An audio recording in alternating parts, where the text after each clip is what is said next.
আসসালামু আলাইকুম সবাইকে। কেমন আছেন সবাই? সেদিন তো দেখলেনই যে তার মাঝরাতে ইচ্ছে হয়েছে নুডলস খাবে আর আমাকে দিয়ে রান্না করিয়েই ছাড়লো। তো তখন কিন্তু আমি বলেছিলাম যে সে আমাকে একটা সারপ্রাইজ দিয়েছিল, যদি সেটা দেখতে হয় আমাকে কমেন্ট করে জানাবেন বা আমি শেয়ার করব।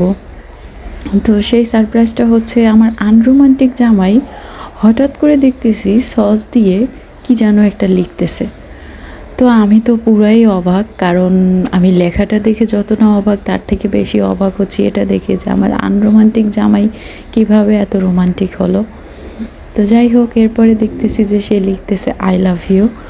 তো আমি আসলে মানে হা করে তাকিয়েছিলাম আর বলতেছিলাম, তুমি এটা লিখতেছো?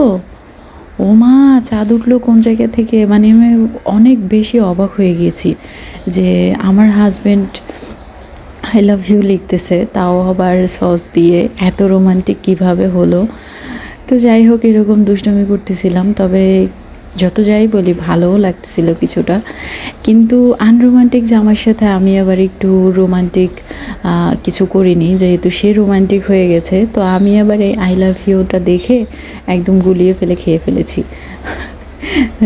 তো এই আর কি। তো কিছু কিছু জিনিস থাকে যেটা মেমোরি করে রাখতে খুব ভালো লাগে, যার জন্য মেমোরি করে রাখা আর আপনাদের সাথেও শেয়ার করা। আর আনরোমান্টিক ভাইয়া বা আনরোমান্টিক আপুদের বলতেছি, যারা একটু মাঝে মধ্যে বছরে একবার আমার জামাইয়ের মতো একটু চমকে দিবেন আর কি, কী আর করার। যাই হোক, মজা করলাম, কেউ সিরিয়াসভাবে নেবেন না।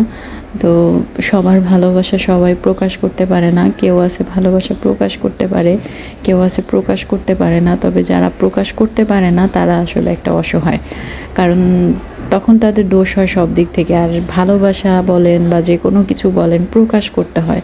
প্রকাশ না করলে বুঝবো কিভাবে, বা প্রকাশ যদি না করি তাহলে বুঝবেন কিভাবে সে কি চায় বা সে আদৌ আপনাকে ভালোবাসে কি না। তো প্রকাশ করতে শিখুন, সেটা ভালোবাসা হোক, মনের কোনো কথা হোক। মনের ভিতরে ভিতরে কখনোই রাখবেন না, কারণ মনের ভিতরে ভিতরে রাখলে এক হচ্ছে আপনি নিজে কষ্ট পাবেন, দুই হচ্ছে যার জন্য আপনি কষ্ট পাচ্ছেন সেও বুঝতেছে না। সো সবসময় ভালোবাসা প্রকাশ করুন, নিজের কথা প্রকাশ করুন, লাইফ পার্টনারের সাথে সব কিছু শেয়ার করুন। মনের ভিতরে কিছু রাখবেন না, যেটা বলার সেটা সরাসরি বলে দিবেন। তবে